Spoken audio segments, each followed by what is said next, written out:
Hello Canada, welcome back to another edition of the Canadian Citizen Journal. I'm your host, alias Tagai. Well, we're going to dabble on a whole pile of stuff here today, starting off with the old Liberal Party of the Governor Trudeau and how it's the exact same, but worse. We're going to deal with an interview with Preston Manning, fabulous interview with him. And throughout the whole thing, we're going to do comparisons and just kind of debunk the bull crap that is what mainstream media and these lying liberal politicians say. Now, one of the worst politicians in Canadian history is this Philippe Guignot. He is an absolute waste of skin. He's like a fish out of water. He screams and barks and he's flapping and flapping and flapping, and for some reason, his constituents keep kicking him back in for him to embarrass himself and jump back out and flip-flop his ideas. This guy has zero moral integrity. He doesn't have a single clue of the reality of not only how to run a government, but the moral integrity and just plain common sense that real Canadians deserve in their government. Now, we're going to start off, and I'm not going to dabble a whole pile on Parliament today. I'm just going to play a little bit because literally it's the exact same party. It is this complete socialist, halfway fascist party who is blowing even more money than Governor Turd was doing. Let's dive right into this. Embarrassing, absolutely embarrassing Parliament. It's just the same old crap. Nothing changes. Oh my God. Oral questions, questions orales. The honourable member for Calgary, Midnapore. Mr. Speaker, this Prime Minister said that he would be guided by a new fiscal discipline. He said that he would limit operational expenditures to no greater than an increase of 2%. Yet he's presented a bill of $500 billion to Canadians. Single mothers, seniors, small businesses all make a budget before they spend. You would think that a highly esteemed banker would know that and would do that. So is he really committed to a new fiscal discipline? Or is he just like the last guy? He's even worse. L'honorable ministre des Finances et du Revenu National. Mr. Speaker, it's a pleasure to be back in the House, and it's a pleasure to deliver for Canadians, Mr. Speaker. We are delivering on God, this guy is so annoying. Oh my God, he's so annoying. plans to make life more affordable in Canada, Mr. Speaker. The first measure we introduced was a tax cut for 22 million Canadians. There are Canadians in her riding that are going to benefit from the tax cut. On average, around 52 cents a day is what you're going to save. If you're working 8 hours or more a day, 52 cents is what you're going to save. And don't worry, their overspending is going to make that completely irrelevant. We're eliminating GST on first-time home buyers for their new house, Mr. Speaker, and we are removing the consumer carbon price from law, Mr. Speaker. Together, we're going to build Canada strong, and I hope the Conservative will join us in that. Now, this bill isn't a budget. And what everybody's got to remember now is this is $500 billion. So this is even more money than what Trudeau is going to spend. And the kicker is that in the bill, because it's not a budget, they're not including the stuff that the government has to pay for. Has to. It's missing healthcare. It's missing a pile of standard payments that aren't included in there, which are going to make up. And there's different kind of economists kind of going over it because it's a bill. It's not a real budget. So there's no economists can say, well, this is like, economists are screaming right now. They just cannot understand how you're blowing all this money without any, there is absolutely no like proof of where it's going. It's just thin air. So $500 billion is just the tip of the iceberg. The Liberal government in their tenure has spent more money than all previous prime ministers since the conception of Canada combined. Canada is broke. We're broken. And we're socialists. Now, I'm going to play a little wee bit from Champagne. This is he's just a liar. He says whatever he thinks he needs to say. I guess. But Minister, you had promised, as the Prime Minister did before, last fall, that there would be a promise to Canadians by Thanksgiving that there would be fundamental stability or lowering of grocery prices. That clearly hasn't happened. And when your government failed to do that, you asked this committee to do this study. Basically, again, we had done this last spring. But in knowing that those promises did not come to fruition to stabilize grocery prices, as food inflation is still well ahead of regular inflation, would you not agree then, Minister, that policy brought forward by your government should have the lens of lowering grocery prices, should be a key part of those policies brought forward by your government? Would you agree with that? Well, Mr. Chair, I would disagree with the premise, and I'm happy if you look at the food inflation rate in Canada. The Statistics Canada data shows that the trend is in the right direction, Mr. Chair. No and I would say the premise of your question, what we asked and what I demanded in front of the 5 grocers when they were there, I was speaking on your behalf as well. I was speaking on behalf of 40 million Canadians. And I expressed the frustration of all of us to say you need to take action.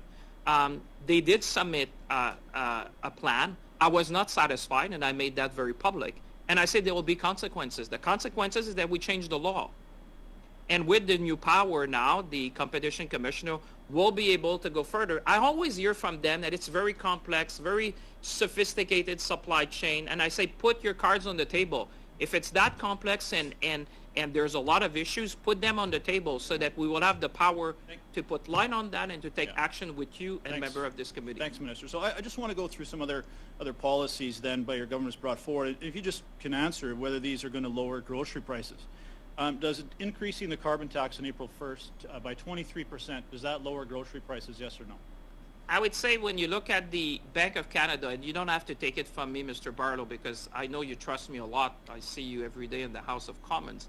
But you can take it lower grocery prices. But you should take it from the Bank of Canada. You don't need to take it from me. The Bank of Canada, and let me quote. No, he's not going to. There we go. Said that the carbon if he goes for another prop, somebody say something about this. Come on, man.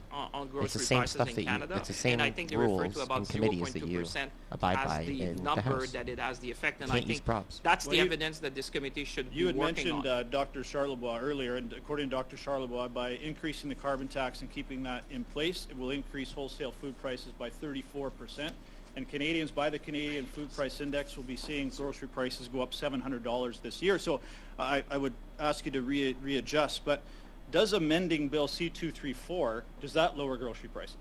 You know, what will lower grocery price in this country, Mr. Barlow, and I'm taking it from expert, but also looking around the world, it's competition. What we need is more competition in this country. I mean, what you're facing... so this guy has no idea what he's talking about. The same guy who destroyed Canada along with Governor Turd is doing the same thing in the House. Nothing's changed. Nothing's changed. I'm just so embarrassed at what Canada's become. Voting these sycophobes, these absolute psychotics back into office again. Let's scroll ahead a little further. Member for Nanaimo Ladysmith. Mr. Speaker, the Prime Minister said he wants to spend less and invest more, but this week his government tabled a $500 billion spending bill with no budget. While 15,000 people use loaves and fishes, the food bank in my riding, this government has increased spending on consultants by a jaw-dropping $6 billion, a massive increase of 36%. Consultants get a $26.1 billion gift that makes every household in Canada $1,400 poorer. Is the Prime Minister's reckless spending the real reason why there's no budget this spring? The Honourable Minister of Government Transformation, Public Works and Procurement. Thank you very much, Mr. Speaker, and I want to thank my colleague for her question. I'm very proud to be part of this new government that's fighting for Canadians. New government. Look around. With a proposed... Look around. It's the exact same party. going to make life more affordable for 22 million Canadians. That's an average of $840 per family in income tax reduction. This is giving real help to Canadians, and I'm very proud that we're delivering. Nothing changes. Nothing changes. Lest we forget. Thank you so much again for being here, Monsieur Giroux. Of course, we're incredibly disappointed to see that the amount put forward by the government is $7 billion more, even than we had anticipated in terms of their planned deficit. And I mean, as we've seen with them, this is a trend that the numbers start at a certain level, they get worse and they get worse and they get worse, as we've seen with ArriveCan. In your report on refocusing 1 year ago spending, you stated that $500 million was planned to reduce in consulting, other professional services, and travel. $350 million was from professional services. Did this include a decrease in consulting costs? Because, of course, we've seen with ArriveCan that this government loves its relationship with consultants, with liberal insiders, and consulting costs under this government continue to balloon. So did that include a decrease in consulting services, please? So the refocusing government spending, the $500 million in savings for the fiscal year that is ending this year, is $150 million coming from travel services, a reduction in travel expenditures, and the remainder, so $350 million, is expected to come from a reduction in consulting services. These amounts have already been frozen by the Treasury Board, so departments cannot access them. We asked for details on these expenditures, and we find that for a significant portion of them, these will indeed be reduction in consulting services, even though for some departments there were no details provided, because the reductions will come from general expenditures. So it's difficult to be absolutely certain that the totality of the 350 will be a reduction indeed in consulting services. Right. So, and now this is all changing because now the numbers are going back up again. They're just going to blow even more money. Everything that Carney said is he's going to change, he hasn't. He's gone back and made even worse. It's Trudeau 2.0. This is Trudeau on steroids, people. On steroids. Let's just move ahead. Now, the West, run. Run for the hills. Member for Calgary, Crowfoot. Mr. Speaker, when this government was first elected in 2015, they killed 16 major resource projects and chased $176 billion out of the Canadian economy. This resulted in thousands of lost jobs in my city alone, and Bill C-69 continues to make it impossible to build the pipelines needed to unleash our resources and to restore our economic independence. Will the Prime Minister commit today to cancelling Justin Trudeau's No More Pipelines law, Bill C-69? Yes or no? Listen to this crap. Are you ready? Mr. Speaker, I have been clear. We will support new pipelines if there is a national consensus in favor of them. A national consensus in favor. So by not removing any of these laws, there will be no companies interested in building them. Why would you build a pipeline to BC coast when you can't use tankers because there's a tanker ban? Let alone Bill C-69, let alone all the rest of these environmental hypocritical zealot bullcrap. Like, it's just, none of this makes, everything they said they were going to do, they're not. It's the same party. This is why the West wants out. They are tired of it. We live in one of the largest countries in the world, and we have a housing problem. We have a resource problem. Every single manufacturing problem.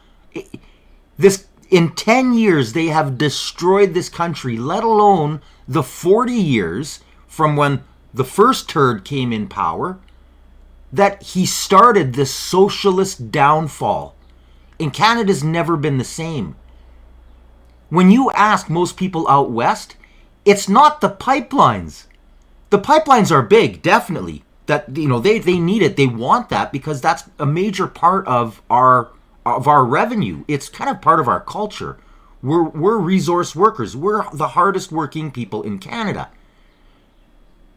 We're also the highest, you know, we pay the most in because of that, which I've shown you on the previous episode with the guy from APP. We're being taxed on it.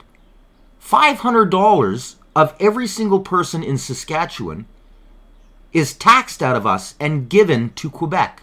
Work that out. On average, $500. I'm going to prove this later in this episode.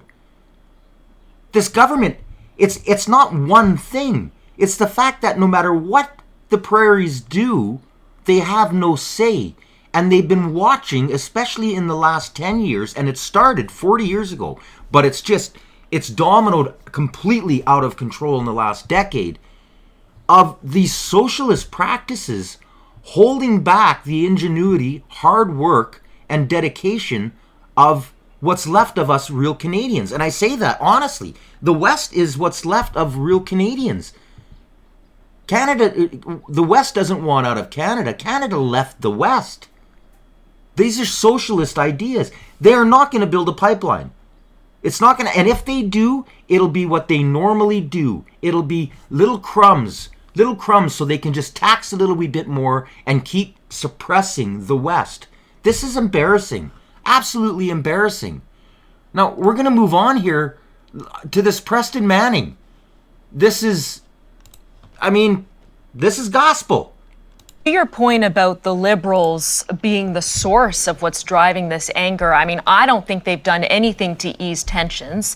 Yesterday, Mark Carney, and I'll ask you, he was pressed on these comments made about making Canada this energy superpower and on pipelines. And his response was, well, this conversation shouldn't start and end with pipelines, which is, to me, he's like talking out of both sides of his mouth. He's saying Canada needs to be an energy superpower, but the conversation doesn't start and end with pipelines. Nor did he say he'd repeal Bill C-69, which, for those who are unfamiliar, makes it very difficult to build new pipelines. So does it sound to you like Ottawa is actually taking this seriously, actually cares about what is driving the anger out west? No, I don't see any signs that the current government is taking it seriously. And one of the issues that Western Canadians raise, and I ask this to young people at the university, on what level, in regards to what, are we a world power? We're not the biggest population. We don't have the biggest financial resources. We certainly don't have the smartest government. But on the area of, we are the second largest country by land mass on the planet, which means we have the largest or the second largest stock of what? Natural resources. And those sectors ought to be regarded and treated as fundamental building blocks of the economy. Agriculture, energy, mining, forestry, and the fishery, none of which were mentioned in the throne speech yesterday. And those are building blocks on which manufacturing, service sectors, and knowledge sectors can be built. And in the West, there's a feeling that that's our strength, that's an area where we're stronger and bigger than the United States. And the fact that those sectors are not only that they're treated as relics from the past or environmental liabilities, as they were labeled by the Trudeau administration, that infuriates Westerners. That this is one of our greatest strengths, and it's not even recognized, let alone exploited by the federal government. Yeah, it is outrageous, isn't it, that Canada, it has the largest oil reserves of any democracy, the third biggest in the world, and we spend tens of billions of dollars a year importing oil, not just from the US, but from major human rights abusers, Saudi Arabia and Iraq. The Liberals, they torture us with carbon taxes for 5 years, which pushes up inflation, makes life less affordable for all Canadians, all while China emits as much carbon in about 2 weeks as Canada does in a year. So now his energy minister, Tim Hodgson, tells the Calgary Chamber that we need infrastructure that gets our energy to Tidewater. Fine, that sounds great. But when? How soon? Like, if I'm Danielle Smith, I'm thinking, like, we've heard nothing but virtue signaling for Ottawa for a decade, so why should we trust that this time is any different? Yeah, that's a very good point, that what's needed now is more than words and press statements. What's needed is action on these fronts. And so far, Western and the provincial governments particularly don't see any of that action. One single thing that the federal government could do, and it should have been in the throne speech, but it wasn't, is to reduce federal intrusiveness in areas of provincial responsibility. This is at the root of federal-provincial tensions, not just between Alberta and Ottawa, but virtually between every provincial government and Ottawa. Federal government intrudes on areas of provincial jurisdiction, on health, which is a provincial area, on municipal governance. The federal government's going around the provinces to deal directly with municipalities, on natural resources. And now they do this to buy votes, right? Because they know the cities control the entire demographic of the provinces. And this is what they do. And if you notice, the cities never vote the same as what rural communities do. The cities are completely out of touch with reality for the most part. There's a small demographic within those cities that actually understand what's going on, and most of them have ties to the rural area. The rural areas are the green areas. They're the functioning, rolling, supporting industry. Without them, the cities can't live. And the cities forget this. And of course, media helps them carry it. But this is why the federal government has gone out of its way, especially with this last tenure, this last destructive 10 years. They've tried every which way to manipulate the system. And they do so by, like Preston says, they go around and they try to target and give big dollars, right? Oh, we're going to do this for the city. You vote for us and we're going to give you more money. In the end, it ends up costing the entirety of Canada way more and decimating the actual roots of the country. The roots. Without rural, you have no country. That's just facts. Your little industry that you make widgets in the city, you wouldn't be there if it wasn't for the people farming the widgets, the people producing the widgets outside, the smaller areas. These are the areas, these are the resources, these are the things that make those plants and those businesses survive. Even for the techies, you would have no tech business if you didn't have food on your plate. The dominoes all start with rural. And the government knows there's no power in rural. Why even? We don't care. We'll just keep taxing them even more. We'll just do whatever. We can just beat the crap out of the rural areas, because as long as we buy the cities off, then we've got the votes. And this is the demise to democracy. And I'm not saying democracy is bad, but there's been a lot of very famous people over the course of like civilization who have said you can't have a country ruled by the mob. You can't ever move forward and have fairness by mob rule. It's the destruction of democracy. Democracy in its own design allows for a completely destructive system on itself. And that's what we're seeing. And there's better ways of doing it, except we're not. Our government is even pushing more so into the centralized power, this centralized voting base. And the great start is the modular housing.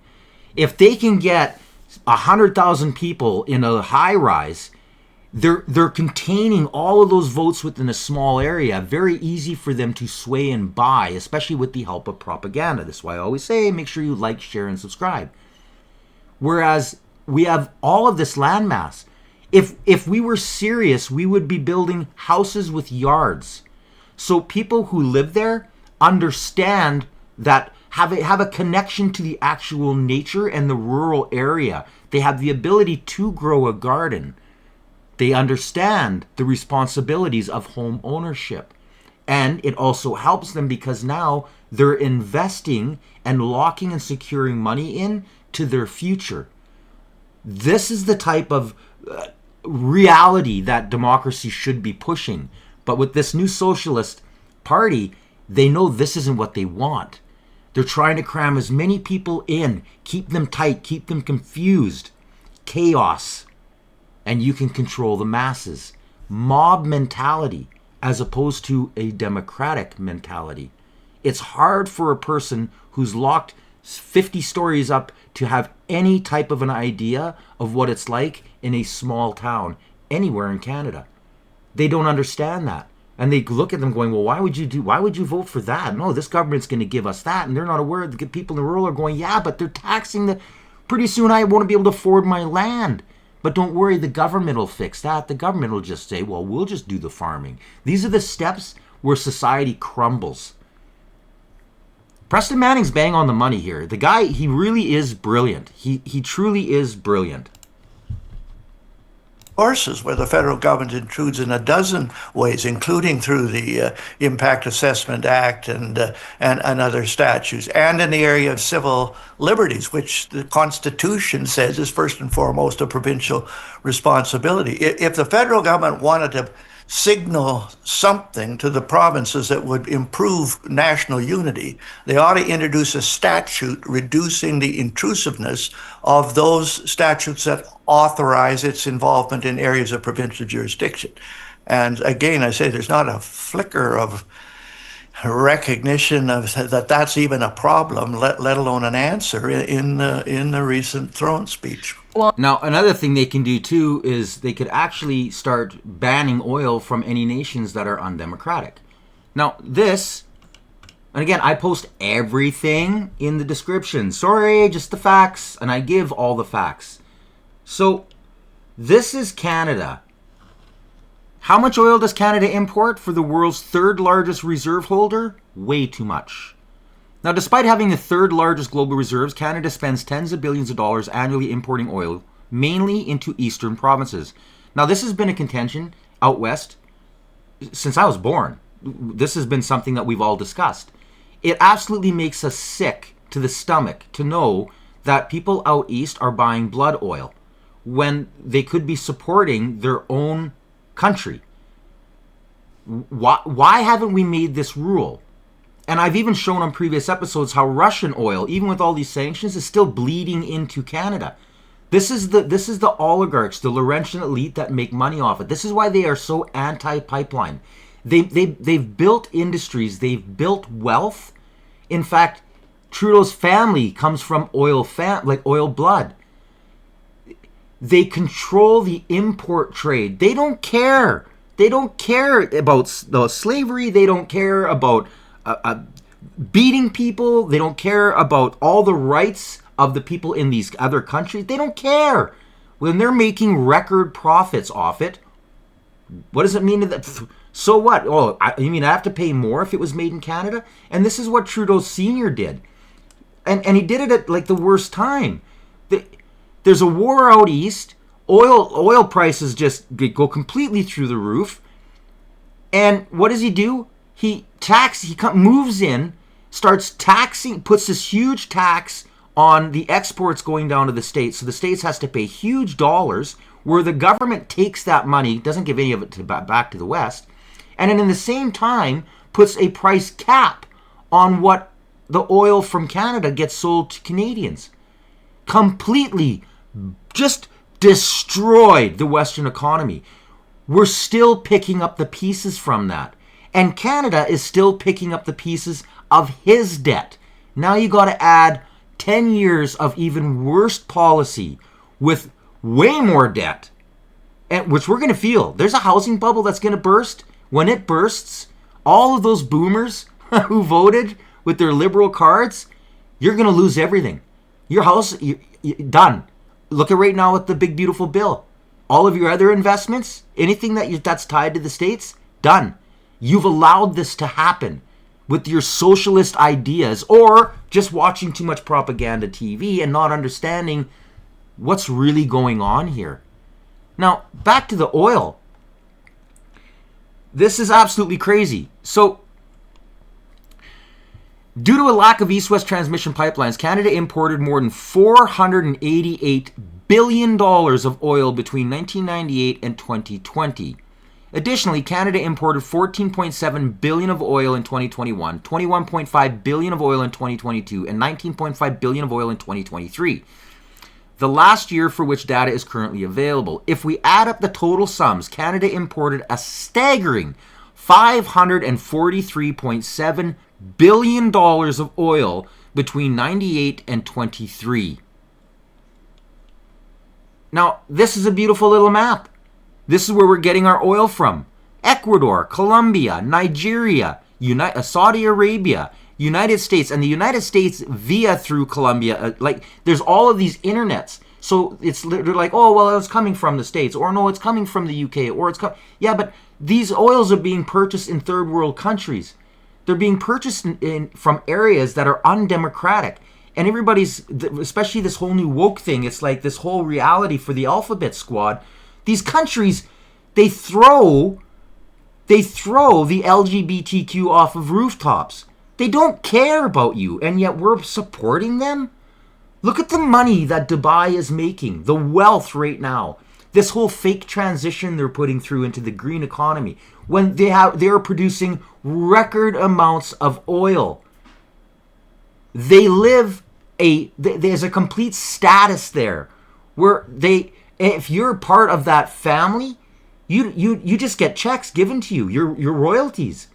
And then all of the workers are paid pittance from third world countries.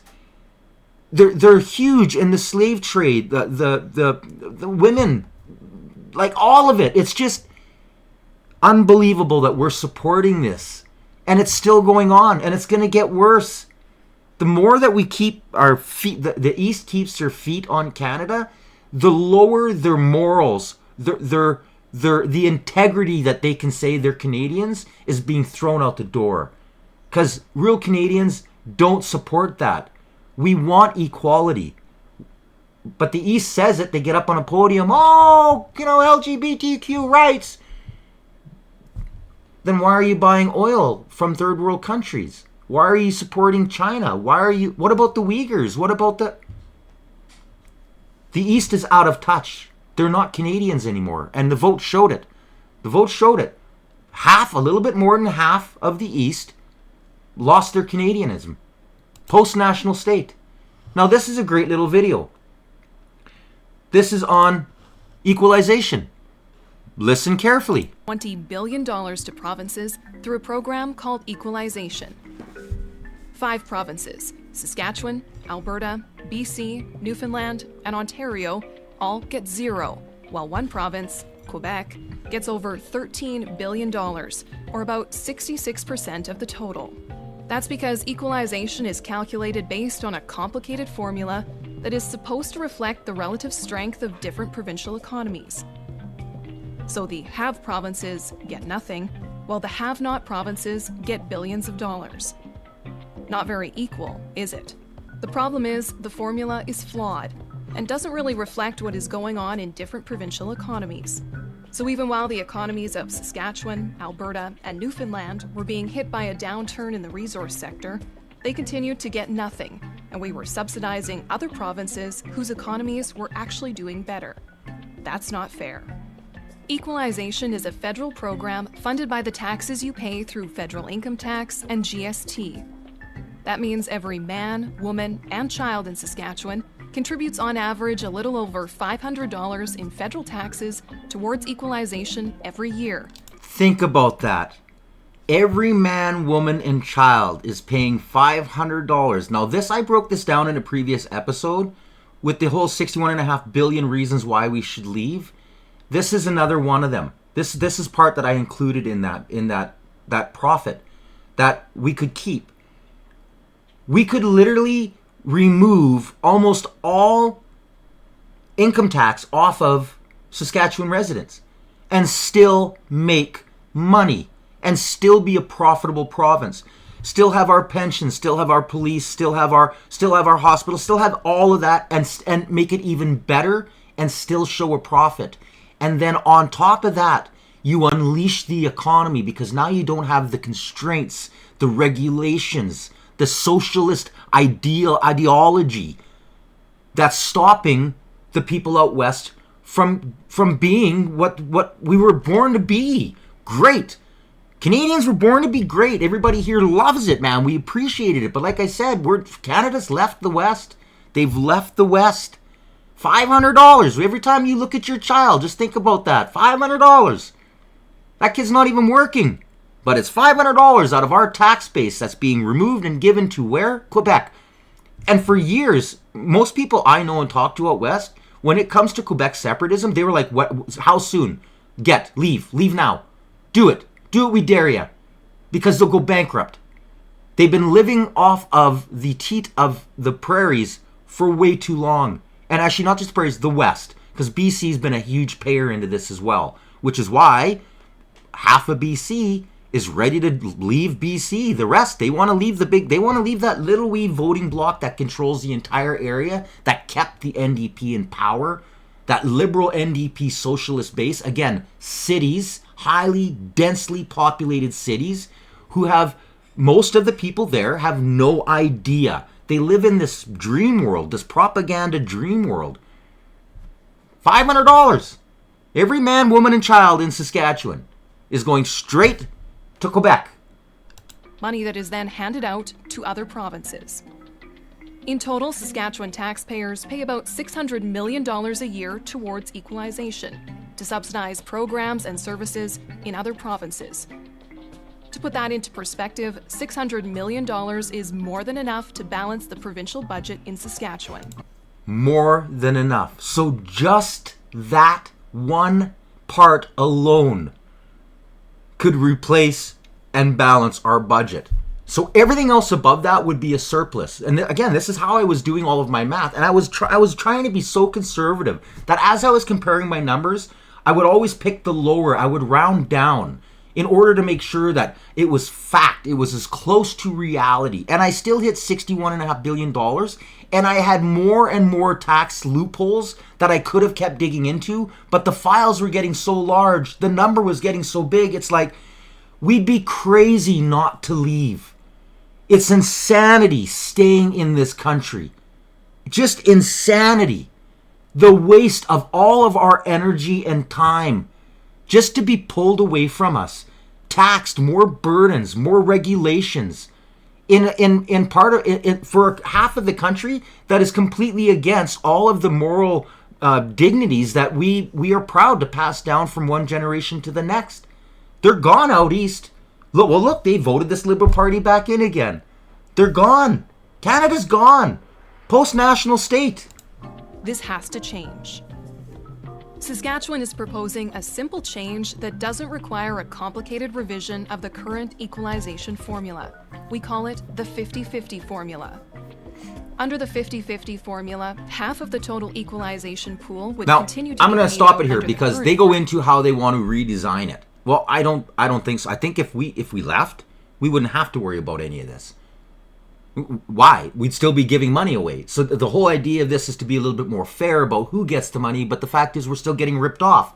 We're still paying provinces to not be productive. And this is why it's been getting worse and worse and worse. It's that welfare state, that socialist welfare state. When people start to realize that their economies are shot and you just keep giving them free money, they're not going to try and look for ways in order to be progressive, in order for them to be productive. And that's why productivity in Canada has just plummeted in the last 10 years. It's this socialist ideology. Just keep doling out more tax dollars. Now you're driving the actual tax base right out of Canada, right into oblivion. There is no more middle class.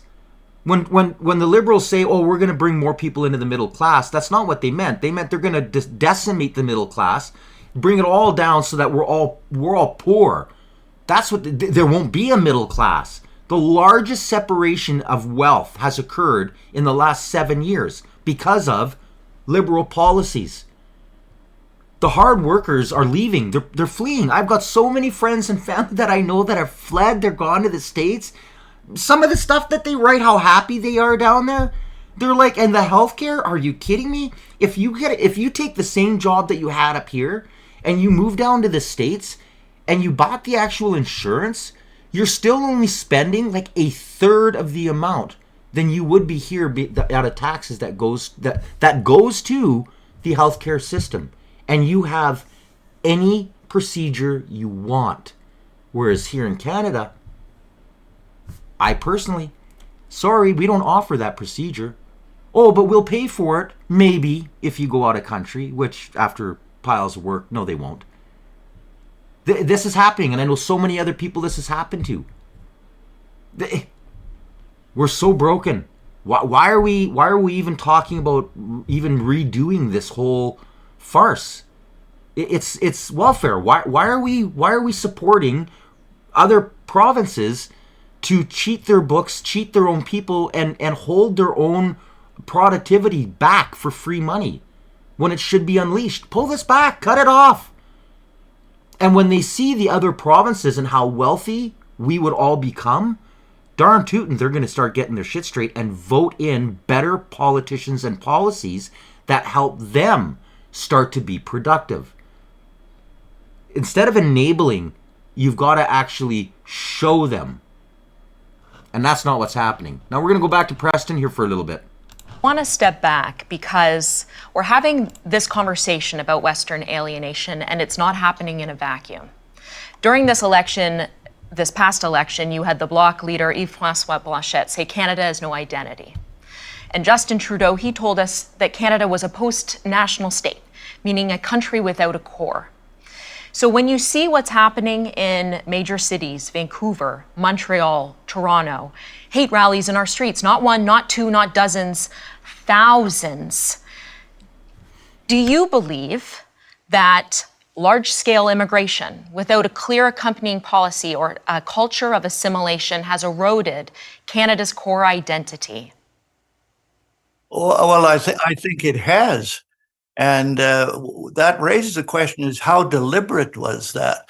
Some of the people that believe in post-nationalism, and I believe Mr. Carney's in that camp, and certainly Gerald Butts is in that camp, actually believe nationalism, I mean, particularly the kind of nationalism that is in existence in Quebec, is a negative thing. It's a relic of the past. It ought to be diluted by large numbers of immigrants who are unabsorbable in that culture, and it ought to be replaced by globalism rather than nationalism. I think we have people very high in our government, including the Prime Minister, that share that view, which just undermines the whole concept of not only Quebec nationalism, but Canadian nationalism.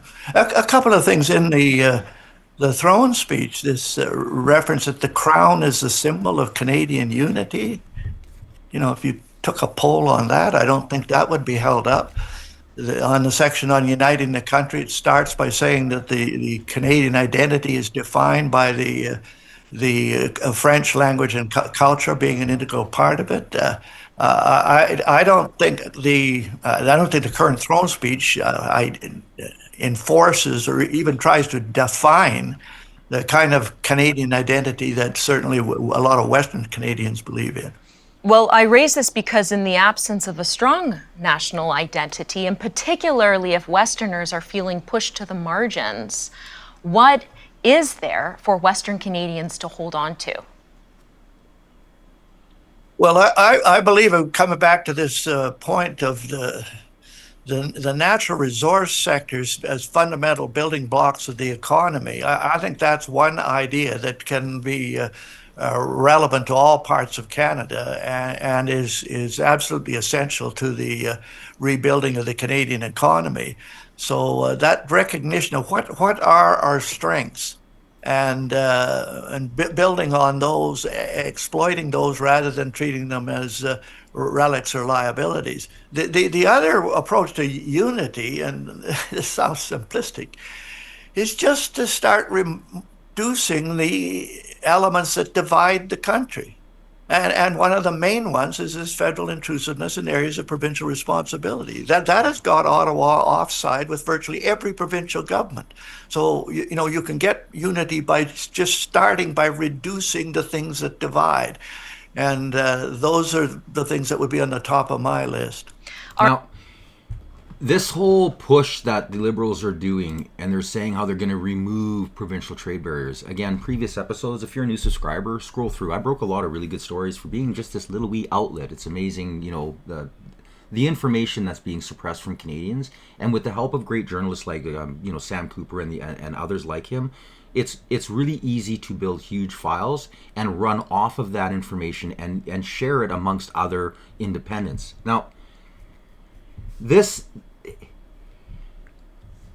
the immigration thing is and currently is a form of I hate using the term, but it's true. It's the replacement theory. And they're doing it en masse. I'm talking like mass scale. They're bringing in piles of immigrants, and they're using our tax dollars in order to not only fund every aspect of them, but we're also subsidizing people who run companies to hire them. So they hire them at a little bit of a lesser rate than what would be acceptable to Canadians. We've been fighting. I mean, so everybody out there fighting for this minimum wage, if you voted Liberal,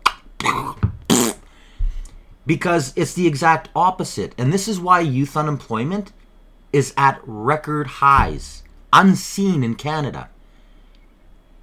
I've seen this locally, and it started like 3 years, 2.5, 3 years after the Liberals first got in power, 7 years ago. There were local people who were actually losing their jobs and being replaced by immigrants.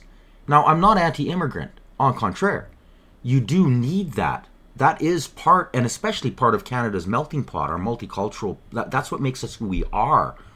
I'm proud to have friends of all different races, religions, and creeds.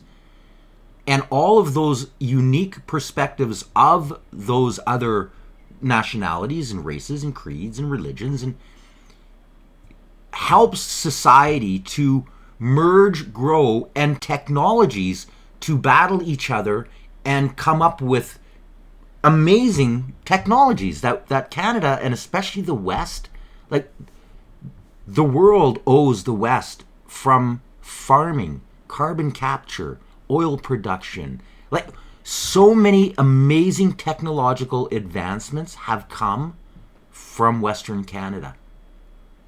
And it's because of a lot of the multiculturalism over generations that's created innovation.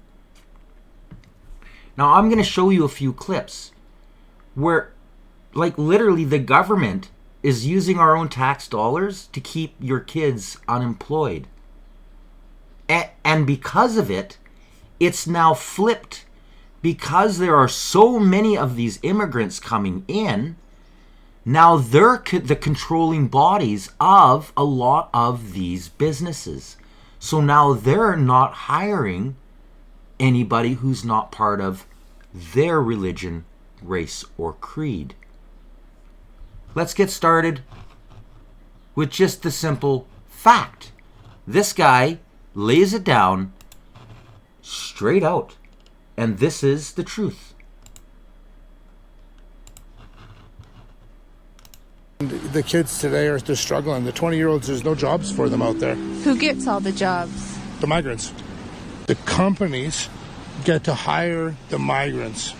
When they hire them, they pay them less. Okay? And also, they could get kickbacks from the government. I own a convenience store, for instance. I hire you, you're from India. Then I get an MLR9. I get to hire you, and basically what happens is I pay you $20 an hour. The government every 3 months gives me a 30% kickback. I was in Prince George, my hometown. The people at the movie theater, the lady was telling me she doesn't want to work here anymore because everyone she works with is Indian and they all speak Punjab. So she goes to work. She's a Canadian kid that grew up in a small conservative town that can't work in a place because no one that she works with actually speaks English, because they come here and they don't speak English either. If you were that person that owned the movie theater and your cost of doing business were 30% went straight into just hiring the kids, hiring employees. Now, if that 30% now to pay 60% of that 30% because you got that all back, you're going to make more money. So what do people do? They take care of themselves and their family. So they will hire those people because their family is going to get rewarded as a result. And this is exactly what's going on. And like I was saying, we were watching this, and I was telling people about this years ago. And again, this is why I started this channel, because so many people They just didn't know. Like, to this day, there are still people out there that have no idea that there was a Nazi in Parliament, and he got 2 standing ovations. They don't know this because the media doesn't talk. Mainstream doesn't do their job. If they did their job, all of the political parties would be completely different than what we have today. We would have much better representation because reality would be slapping Canadians silly. They would be seeing it firsthand. There was a pile of ladies that had got together, and they were trying to get the word out. And this had happened in a couple of small cities around where I'm from. Because more and more of them were meeting up, coming forward, how they were losing their jobs, or they were kind of forced out through the fact that they weren't getting the supervisor job. And then they found out that the immigrant that got the supervisor job was already making less money than what was left of the few Canadians that were working there. But they gave her the supervising job, and she was still making less because these companies were getting kickbacks. Why are we fermenting greed, the idea of greed in this country? Because it's a natural form. This is what socialists do. They use that. And again, we saw it in the election. Some people, all they care about is their free money. They do not want to stop the equalization payment program. They don't want to do that. They love the fact that they can just pillage the West. And in the meantime, try to force upon us this entire new post-national state where now it's starting to really kick in. And check this out. This is only one of many videos I've seen that are very, very, identical. People are busting this. And they're having a hard time getting their voice out because, of course, in Canada, you have to abide by Canadian rules on these types of social media outlets, YouTube and all the rest of them, Facebook, blah, blah, blah. Listen carefully. You guys have a job sign on the window that says now hiring, correct? Actually, correct? What it is, I can't say anything about it. My owner is coming in just 15 minutes. He will come. I know what it is, though. You guys aren't hiring you're not hiring outside of your race. That's what it is, right? She told me that the job's been taken. You told me that there's already a guy here. And now you're saying to me, sir, that, I can't say anything. You have to wait till my boss comes. That's what's going on. So I want you people to see today that I am being refused in Canada a job from West Indians. Her here, and this man. Run. You too, okay? Both of you, okay? Really bad service. Really bad service. Okay? So take the sign down off the window because that's what you need to do. Because now... So he literally just proved. So what he had done is this guy had set it up. So he had done the application process a couple ways, and then when he had gone in, no, the job is taken because they didn't want to have to deal with him. And he was more than enough qualified to take the position. They didn't want him. They want to hire their own. This is racism. And this is what Canada's becoming because of what the Liberal Party has done. We don't have the Canadian melting pot anymore. We don't have the vetting process where people come and we take the time in order for them to slowly assimilate into our culture, while at the same time, our society as a whole also adapting to theirs. That's the whole part. That's gone. Now we're seeing, after 10 years, this domino out of control. And like I said, this is only one of thousands upon thousands of different people who are busting. This is happening. Go into your Tim Hortons. Go into your small outlets. Ask your teen if they can find a job. And when they go to apply, look at who's all in there. It's all there. The evidence is right around you. Personally, I don't even go to Tim Hortons anymore. After the whole Wuhan thing, I was done with that. But now, I'm seeing more and more people going, wow, I can't deal with it there anymore. I can't deal with it. You can't understand them on the voice thing. You go in, they get the orders mixed up. Meantime, Tim Hortons raking in billions of dollars of extra profit because they're part of this subsidized worker program. They're making record profits off of yours and my tax dollars. This is the replacement theory happening right before our eyes. The post-national state. And I hate saying it, but it's the truth. This is what's going on. It's an absolute embarrassment. And nothing's changed. Nothing's changed. Now, on to a couple last stories here to end the day. Saskatchewan has now entered a state of emergency with the wildfires as well. For all the conditions that we're facing and the conditions that our northern residents, communities, and our wildland fighters are facing today are as severe or quite likely more unlikely anything that we have faced for quite some period of time, if not ever. Part of the reason, again, for moving with the emergency order is to raise that awareness and to start that little more open, broader, serious conversation about the situation that we're faced here in the north. Of those individuals is that they identify themselves to their nearest fire base as being available to be deployed in the wildland fire scenario, and they'd be contacted then by Steve and his team to go out and help save the communities in the days ahead. And so if there is today is about a provincial declaring a wildfire state of emergency, yes, to support those communities. But one way for individuals that have some training and certification in wildland firefighting, we'd ask that you report to your nearest fire base and identify yourself as available, and we're going to try to find a place for you to defend a northern community in this province. Yeah, it's really bad. And by the way, 100% of these fires are human caused. There is zero climate change. And this is actually true for the last 10 years. Everything that the Liberals have been saying is like bullcrap. There's only like 4% of the fires that happened in the last 10 years that were caused by natural causes. And most of them are like simple things, like bottles. Bottles work as a magnifying glass.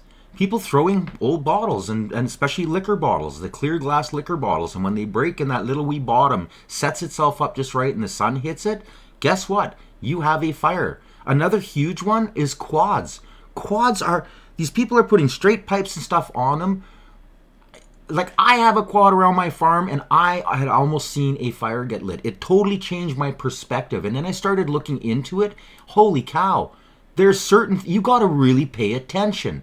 And now quads, there's not a lot of evidence that all of these are caused by quads. But again, that is a part of it. People are ripping through and they're not paying attention. And then all of a sudden, 20 minutes later, the fire started. It's smoldering. There was a spark and away it goes. These are the things. But for the most part, this is open fires. This is people who are out camping, leaving their fires. They're not putting them out completely. They're flicking cigarette butts out. And whatever else, joints and everything else, like I showed Wob Canoe saying. And like Wob went to town. He's even tried to debunk some of the media. He's on them. He's like, listen, is there any evidence, right? Like, enough with the climate change crap. This is humans. We've got to deal with the reality of the situation and educate the people.